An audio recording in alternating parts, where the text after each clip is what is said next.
is up, guys? My name is Daryl, and I am an independent contractor through Stevens Transport, and this is the grad phase video. So, I'm going to keep this one short and sweet, so listen up and listen well. Tip number 1, everything that encompasses your entire day. Check-in, load unload, bills, getting a weight, keeping track of your ad pays, finding parking, all that stuff that you do day in and day out or every other day. Put your reps in. Go slow and learn how to get good and faster with each one of these. Don't rush, because whenever you rush, you just end up fucking shit up. You may try to save 5 minutes here and it turns into an hour of downtime later on. Just take that 5 minutes. Through repetition, you will get faster. You will get more efficient at what you are doing. Trust me. Tip number 2, try your very hardest to put in 600 miles a day.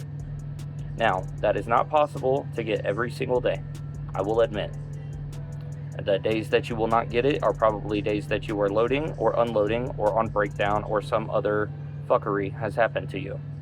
But if you are going across the country, we'll just say from California to Ohio, there will be multiple days in that trip where you are starting from a truck stop and ending at a truck stop. There is no excuse on why you cannot get 600 miles in those days. If you are stopping for the bare essentials, that is how you get it.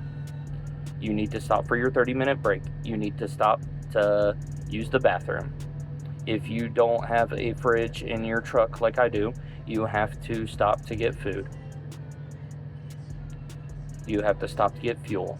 All of those things, you can stop and do all of those things and still hit that 600 mile mark in those very specific days, truck stop to truck stop. No excuse. So, third tip.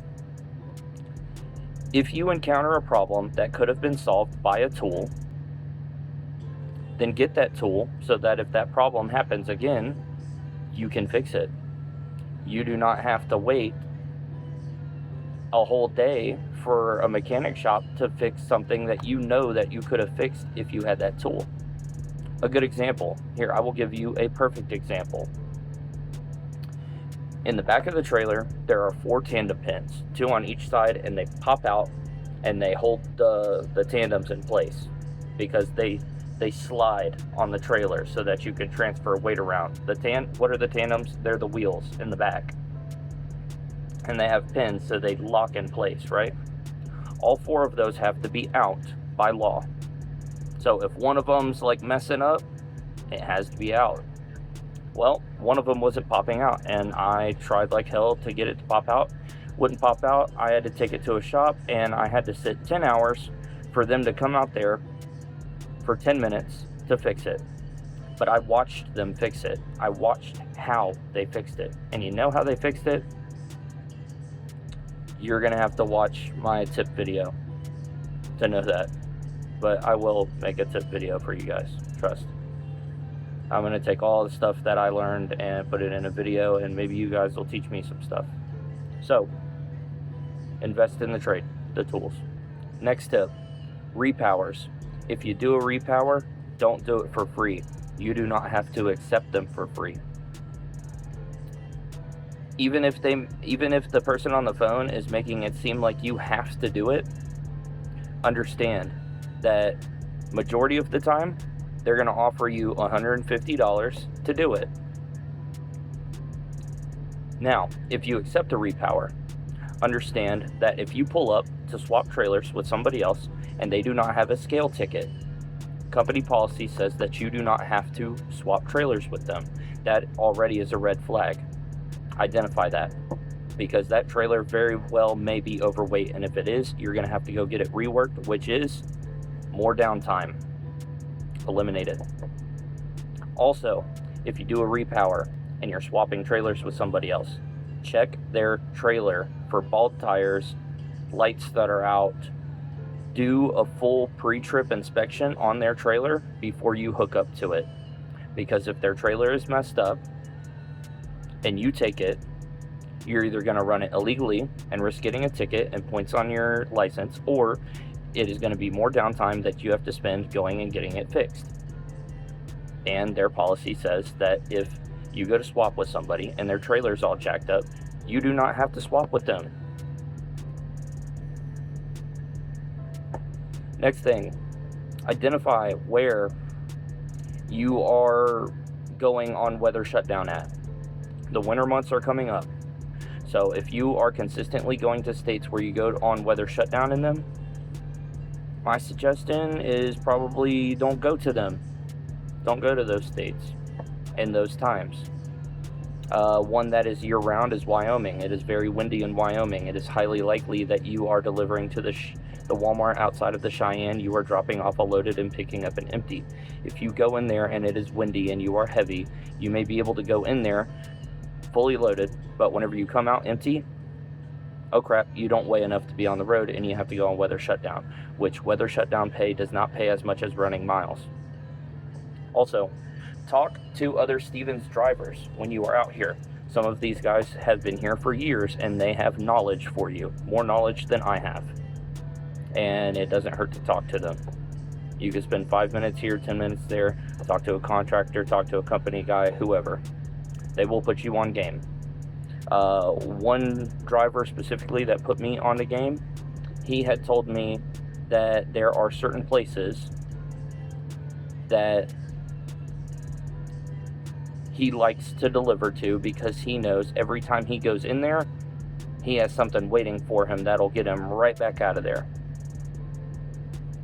You don't want to go to an area that is not busy, and you might have this really badass load that's taking you all the way across the country, and then oh shit, you got to the destination, you dropped it off, and you're sitting there 2 days waiting on them to find you something else. In the grand scheme of things, then that big load meant fucking nothing, because you're missing out on 2 days of driving. So, get good with all of that stuff, and I have no doubt that you will come into the grad phase and be successful. Pro tip. Now, if you are super money hungry and driven, know that at some of these shippers and receivers, you can shut down right outside of their business. When you get a pre-plan, Google the address, look at the satellite top-down image, and if you see trucks staged on the road right outside that business, it's very likely that you can stage outside just like those trucks are. And then say the closest truck stop is 20 miles away. Well, that's 20 minutes of your clock that you just saved, that you could be running miles. So that's a pro tip. Pro tip number 2 is while you're on Google at that address, look at the reviews. Now, why would you want to look at the reviews? Well, sometimes they will tell you if there's a lumper fee. Sometimes I've been to places where the reviews, they're like, yeah, there's a lumper fee, and they only accept cash. Oh, okay, so I know along the way there, I have to stop at an ATM, get cash out, and then get like an advance from the company, or get them to cover that cash that I just pulled out. That way you don't have to go there, they tell you there's a lumper fee, and that you need cash, and oh shit, I don't have cash. And then you gotta turn around, go get cash, come back, and all this extra downtime, eliminate it so you can be running miles. Another good example is I have encountered reviews where they tell you, they're like, okay, well, your GPS is going to send you to David Street, but if you come in from David Street, you're going to have to blindside back into it. So instead of following the GPS and going to David Street, take Thompson